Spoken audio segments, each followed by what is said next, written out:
호수아서는 모세, 이스라엘의 구약시대의 지도자 모세가 죽은 후에 이스라엘 사람들이 가나안 땅을 분배한 과정을 그리고 있습니다. 이스라엘이 차지한 땅은 요단강이라는 강이 있는데 요단강 동쪽과 요단강 서쪽으로 나눌 수가 있습니다. 요단강 동쪽에는 두 지파 반이 차지했습니다. 르우벤 지파, 갓 지파, 그리고 므낫세 반 지파가 차지했습니다. 요단강 북쪽은 나머지 9지파와 또 다른 므낫세 반 지파가 차지합니다. 요단강 서쪽에서는 서남쪽이죠. 시므온 지파와 유다 지파가, 그리고 요단강 서쪽 중간 지점은 에브라임 지파와 베냐민 지파와 므낫세 반 지파가, 그리고 북쪽은 스불론 지파와 납달리 지파와 아셀 지파와 단 지파가 차지합니다. 그리고 땅을 나눌 때는 제비를 뽑아서 나눕니다. 그런데 레위 지파는 그 지역 단위의 땅이 없습니다. 다른 지파들이 지역 단위의 땅을 갖고 그 안에서 레위 지파들은 성읍과 절을 얻어서 분배받아서 살았습니다. 이스라엘이 가나안 땅을 차지하는 데는 여러 가지 우여곡절이 있었습니다. 일찍이 하나님은 아브라함에게 가나안 땅을 약속하셨죠. 하나님은 아브라함이 갈대아 우르에 있을 때에 가나안으로 부르셨습니다. 갈대아 우르는 지금 이라크인데요. 그러니까 아브라함은 지역적으로 얘기하면 현 시점에서 지역적으로 얘기하면 이라크 사람입니다. 하나님은 아브라함에게 가나안 땅을 보이시면서 그 땅을 그와 후손들에게 주시겠다라고 약속하십니다. 그의 후손이 없을 때였습니다. 그러나 그 약속이 다 이루어지기까지는 상당한 시간이 걸리게 됩니다. 아브라함이 가나안 땅에 들어온 때가 주전 약 2100년쯤 된다고 합니다. 그리고 이스라엘이 여호수아의 인도로 가나안 땅에 들어온 것이 주전 1400년 정도 된다고 합니다. 그러니까 그 약속이 온전히 이루어지기까지 약 700년의 시간이 걸렸습니다. 그 중에 400년은 이스라엘이 애굽에서 식민지 생활, 종 생활을 했던 기간입니다. 이 기간에 여러 가지 우여곡절이 있었습니다. 예를 들면 아브라함이 애굽에 내려가서 자기 아내 사라를 바로에게 빼앗길 뻔한 일이 있었죠. 바로가 자기 아내에게 눈독을 들이니까 자기 아내라고 얘기하지 못하고 내 누이입니다 이렇게 하면서 아내를 팔아먹었어요. 그런 일도 있었고, 또 아브라함이 하나님의 약속을 온전히 기다리지 못하고 애굽 여자 하갈과 동침을 해서 이스마엘을 낳았습니다. 이때 지금 프랑스 파리나 혹은 아프리카 말리에서 벌어지고 있는 불행의 씨앗이 뿌려졌다고 볼 수 있습니다. 아브라함이 100세의 약속의 아들 이삭을 얻었습니다. 이삭이 블레셋 사람들에게 오물을 빼앗기다가 결국에는 르호봇에서 오물을 얻었습니다. 야곱이 형 에서에게서 장자의 명분을 샀습니다. 그리고 아버지를 속여서 장자의 축복을 받고 아담, 아람, 하란이라고 하죠. 하란으로 도망갔다가 20년 만에 돌아왔습니다. 야곱의 후손들이 요셉 덕분에 애굽으로 가서 먹을 것을 얻었습니다. 그리고 야곱의 온 식구가 애굽으로 이주해서 400년을 살았습니다. 그리고 400년 살쯤에 애굽에서 극심한 착취와 억압에 시달리다가 모세의 인도로 출애굽하게 되었습니다. 애굽은 지금 이집트를 얘기합니다. 가나안 땅은 하나님께서 아브라함에게 주신 약속의 땅이었지만 애굽에서 나와서 가나안 땅을 차지하는 과정은 결코 쉽지 않았습니다. 하나님께서 일단 약속하셨으면 쉽게 차지할 수 있었을 것 같은데 그렇지 않고 엄청나게 어려웠습니다. 이스라엘은 하나님의 기적적 은혜로 애굽을 빠져나오게 됩니다. 그러나 광야 생활은 어려웠습니다. 그래서 이스라엘은 하나님과 지도자를 원망했습니다. 하나님이 모토로 여기를 이끌어내시라 해서 우리를 여기서 죽이십니다. 당신 모세 모토로 우리를 이끌어내서 우리를 죽이시려고 하느냐 이렇게 원망했습니다. 그 결과 출애굽 1세대들은 하나님의 징계를 받아서 광야에서 다 죽게 됩니다. 하지만 눈의 아들 여호수아와 여분의 아들 갈렙은 예외였습니다. 왜냐하면 그들은 하나님의 약속을 믿었기 때문입니다. 오늘 말씀의 주인공은 갈렙입니다. 갈렙. 이 갈렙은 여호수아만큼은 부각되지 않지만은 하나님의 약속을 믿고 용감하게 가나안 땅을 정복한 믿음의 사람이었습니다. 민수기 13장 말씀에 보면 하나님은 가데스에서 가나안 땅에 정탐꾼을 보내게 하시죠. 각 지파에서 한 명씩, 그러니까 12명의 정탐꾼을 보내게 되는데 갈렙은 유다 지파의 대표로 가게 됩니다. 그리고 에브라임 지파에서는 호세아, 즉 여호수아가 가게 됩니다. 정탐꾼은 40일 동안 가나안 땅을 정탐하고 돌아와서 보고를 하죠. 이때 10명의 정탐꾼들은 부정적인 보고를 합니다. 이들이 봤을 때 가나안 땅은 좋은 땅이었습니다. 광야보다는 분명히 좋은 땅이었습니다. 소출이 있는 땅이었습니다. 그러나 문제는 정복하기 어려운 땅이었습니다. 좋은 땅이지만 차지할 수 없는 땅이었습니다. 왜냐하면 그곳에는 이미 많은 사람들이 살고 있었고 그들은 견고한 성을 쌓고 있었고 특히나 아낙 사람들이 살고 있었는데 이 사람들은 키가 어마어마하게 큰 사람들입니다. 정탐꾼들은 10명의 정탐꾼들은 가나안 땅을 정복할 수 없다는 의견을 냅니다. 하지만 갈렙이 일어나서 아니다, 차지할 수 있다라고 얘기합니다. 하지만 다시 10명의 정탐꾼들이 반대 의견을 내면서 자기들은 스스로 보기에 메뚜기 같았다라고 얘기합니다. 메뚜기 같았다. 저 같은 사람이 누구니까 최홍만 씨 같은 사람 앞에서는 메뚜기같이 보이겠죠? 그죠? 오목나무의 메뚜기 이렇게 보이거든요. 근데 이스라엘 백성들이 봤을 때 자기가 스스로 그렇게 보였습니다. 이 말을 들은 이스라엘 백성들은 하나님을 원망하면서 그대로 통곡합니다. 기껏 출애굽해서 여기 나와서 우리 가나안 땅에 들어갈 수 있다고 생각했는데 여기서 우리가 죽겠구나, 아낙 사람들이 있다고 하니 가나안 땅은 차지하지도 못하고 죽겠구나 생각을 했습니다. 그래서 뭐라고 했냐면 우리가 모세 말고 장관을 따로 세워서 애굽으로 차라리 돌아가자 이렇게 얘기를 합니다.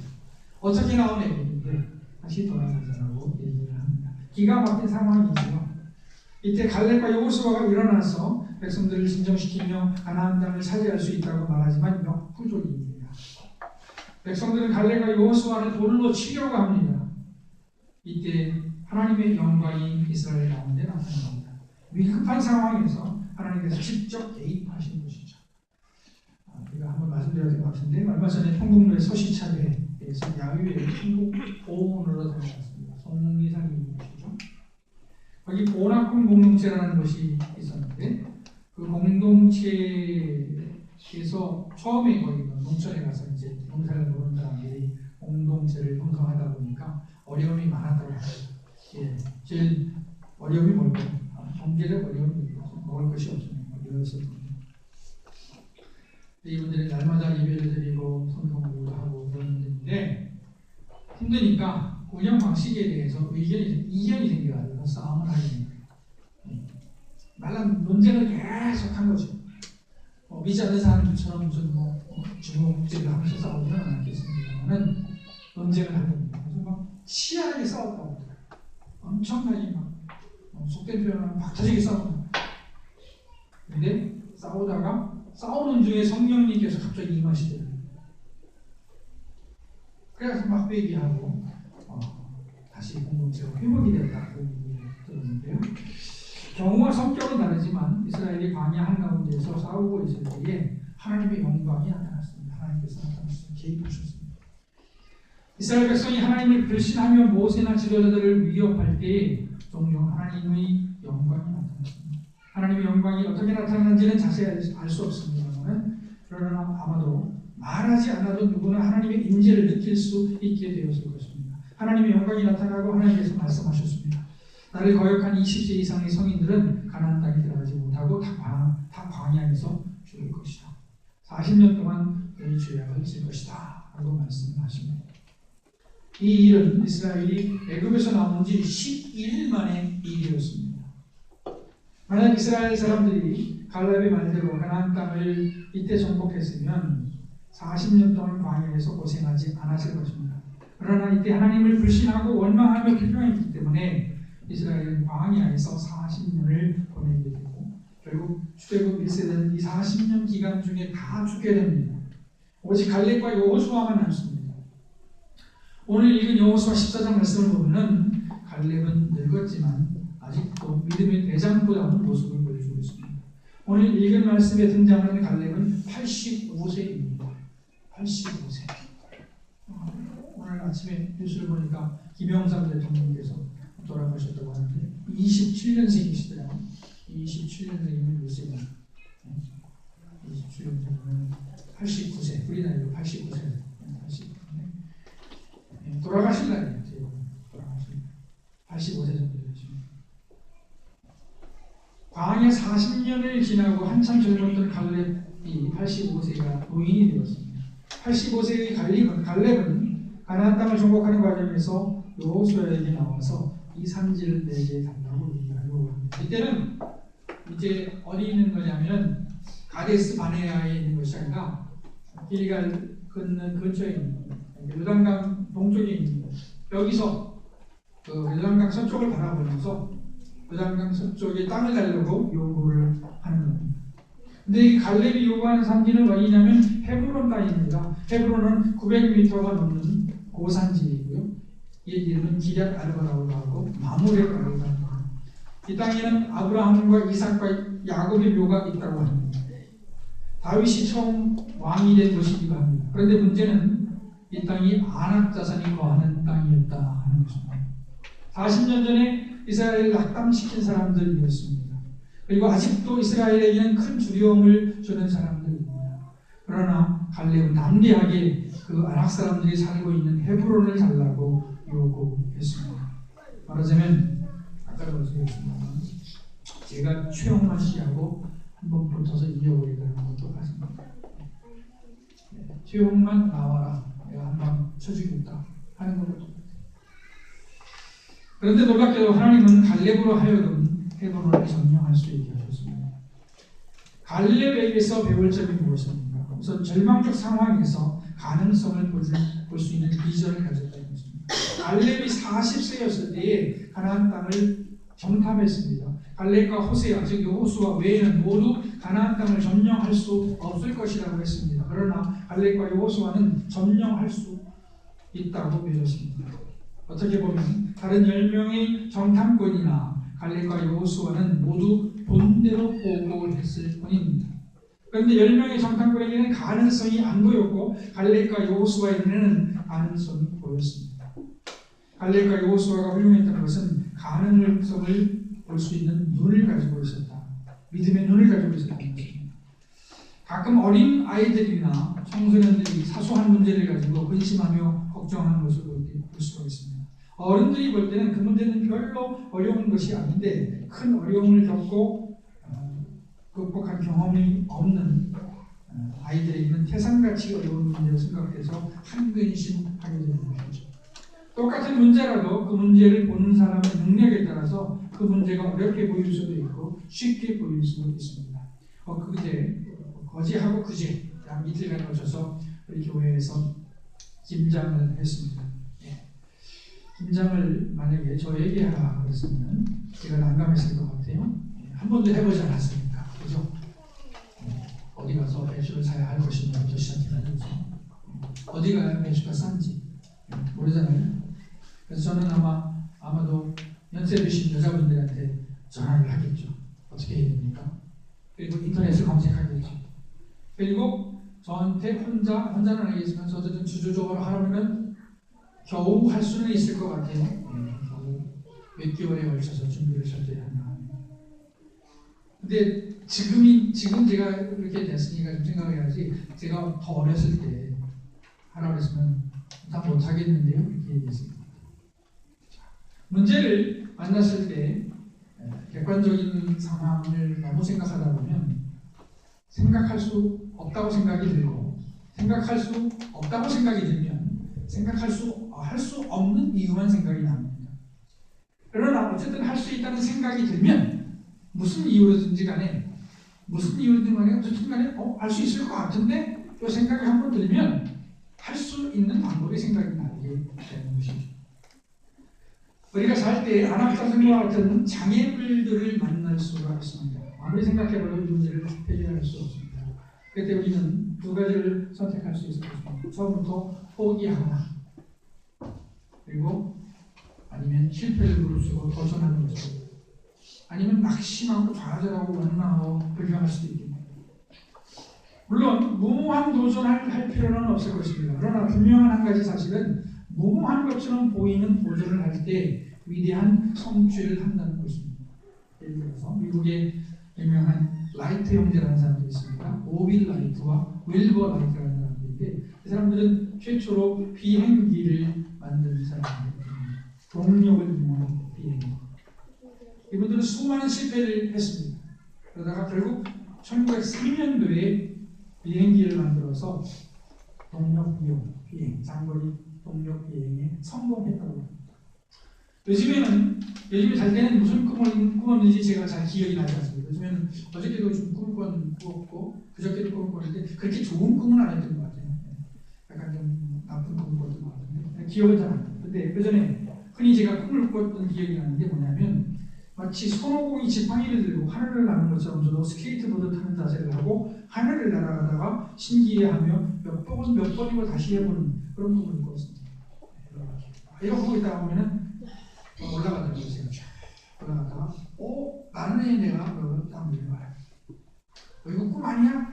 몇 번 해보는데 꿈속에서 몇 번 해보니까 꽂아야 돼요. 그래서 이거 진짜구나. 그리고 내일 보여줘야지. 그러고서 깨들기 제가 여러 번 있었던 것 같아요. 그전에 그 꿈의 의미는 잘 모르겠습니다.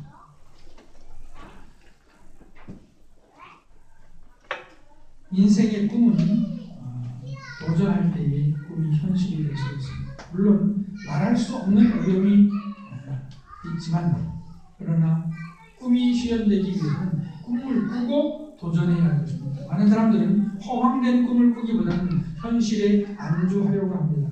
그러나 인류 역사상 위대한 발전이나 발명은 도전하는 사람들에게 의해서 이루어졌습니다. 사실 현재 우리가 누리고 있는 많은 문명의 혜택들은 담대하고 집요하게 도전해서 새로운 것을 발견하고 발명한 사람들의 결과입니다. 물론 그것도 다 하나님의 손길 안에서 하나님의 은혜 가운데 있는 것이죠. 갈렙은 다 불가능하다고 말하는 상황에서 할 수 있다는 확신을 가지고 불가능을 가능하게 만든 사람입니다. 갈렙이 이런 힘을 가질 수 있었던 것은 무엇보다도 하나님의 말씀을 신뢰하는 믿음을 가졌기 때문입니다. 아멘. 가나안 땅은 일찍이 하나님께서 아브라함과 이삭과 야곱에게 약속하신 땅이었습니다. 가나안 땅을 차지할 수 있는 근거는 하나님의 약속이었습니다. 객관적으로 봤을 때 가나안 땅은 이스라엘이 차지할 수 있는 땅이 아닙니다. 이스라엘은 애굽에서 나온 오합지졸의 무리였습니다. 그러나 가나안 땅에 살고 있는 사람들은 이미 가나안 땅에 정착해 살고 있었습니다. 그들의 성은 높고 견고했습니다. 정치, 제도도 다 정비가 되어 있었습니다. 게다가 아낙 사람들은 키까지 컸습니다. 객관적으로 봤을 때 이스라엘이 가나안 땅을 차지한다는 것은 불가능했습니다. 그러나 하나님의 약속이 분명했습니다. 갈렙이 불가능을 가능하다고 믿을 수 있었던 이유는 그가 하나님을 신뢰했기 때문입니다. 아멘. 무조건 믿는 거죠. 대책 없이 믿는 거죠. 그 대책이라는 것은 하나님 될 필요 없는 거죠. 그런 거 있잖아요. 왜? 어떤 분은 뭐 믿는 게 돈밖에 없다 그런 분도 있고 어떤 분은 믿는 게 하나님밖에 없다 그런 분도 있어요. 하나님의 약속이 분명했습니다. 그리고 하나님 갈렙은 그것을 믿은 것입니다. 그리고 그 믿음에서 갈렙의 힘이 나오는 것입니다. 여러분이 다 잊어버리더라도 모든 걸 다 있더라도 다 뺏겼어요. 돈도 없고 아무것도 없어요. 근데 이 믿음 하나 있으면 소망 하나 있으면 살아날 수가 있습니다. 복된 표현으로 얘기하면 깡 하나 있으면 일어날 수 있는 거예요. 근데 깡을 잊어버리게 되면 다 잊어버리는 거예요. 소망을 잊어버리게 되면 다 잊어버리게 됩니다. 잠언 26장 말씀에 보니까 재밌는 말씀이 나오는데요. 게으름이라는 말씀입니다. 게으른 자는 길에 사자가 있다, 거리에 사자가 있다 하느니라. 문짝이 돌저기를 따라서 도는 것 같이 게으른 자는 침상에서 도는다. 게으른 자는 그 손을 그릇에 넣고도 입으로 올리기를 괴로워합니다. 게으른 자는 사리에 맞게 대답하는 사람 일곱보다 자기를 지혜롭게 여기는다. 저는 부지런한 사람에는 주게 되지 못합니다. 오히려 게으른 사람은 주게 되지 못했어요. 겨우겨우 저의 삶을 추스리려고 노력한 사람입니다. 그래서 뭡니까? 제가 게으른 것을 그전에는 청년 때는 막 게으름에 대한 자책을 많이 했는데 요즘은 게으름에 대한 자책을 하지 않습니다. 왜냐하면 내가 게으른 것은 내 몸이 따라주지 못하기 때문이다 생각하기 때문이죠. 또 내 지능이 따라주지 못하기 때문이다. 그리고 내 성격이 따라주지 못하기 때문이다. 그리고 내 환경이 따라주지 못하기 때문이다 라고 생각을 합니다. 그래서 어떤 사람을 쉽게 게으르다라고 표현하고 싶지는 절대로 않습니다. 그런데 혹시 우리는 게으른 자와 같이 사는 것이 아닌가 하는 생각을 해볼 필요가 있습니다. 게으른 자가 사자가 거리에 있다고 말하면서 밖으로 나가지 않는 핑계를 대듯이 우리는 혹시 도전해보지도 않고 안 된다고 생각하고 말하는 것이 아닌가 생각해 볼 필요가 있다. 폐 일어나고 갈렙의 믿음을 본받아야 하겠습니다. 현실이 물론 어렵지만 그러나 안 될 이유만 생각하지 말고 될 수 있는 가능성을 살려야 되겠습니다. 물론 요즘 우리 사회 같은 경우에는 너무 구조적으로 개인이 어쩔 수 없는 그런 구조를 만들어 놔가지고 힘든 부분이 있습니다. 그래서 우리가 가능성을 생각해야 됩니다. 물론 그것이 우리의 욕심이라면 쓸데없는 탐욕이라면 버려야 하겠지만 하나님의 약속이요 명령이라면 무조건 아멘으로 화답하고 도전해야 하겠습니다. 그러면 내 힘이 아닌 하나님의 힘으로 하나님께서 이루실 것입니다. 왜냐하면 하나님께서 그것을 명령하셨기 때문입니다. 그런 말씀이죠. 너희 안에 소원을 두고 행하시는 이는 그리스도다 하는 말씀이죠. 내 안에 있는 소망이 그 소원이 그리스도로 말미암은 것이라면 맡겨드리고 하나님께 맡겨드리고 도전해보는 것이죠. 그런 거 있잖아요. 퀴즈에서 도전 이런 거 있잖아요. 도전. 성경을 가만히 살펴보면 이스라엘이 이룬 큰 일들은 사실은 이스라엘이 노력해서 이룬 건 없습니다. 하나님께서 명령하셨고 이스라엘은 거기 쓰임을 받았을 뿐입니다. 자, 하나님의 음성을 들으시고 그 음성이 말하는 바대로 순종하면 우리에게도 큰 복이 임하게 될 것입니다.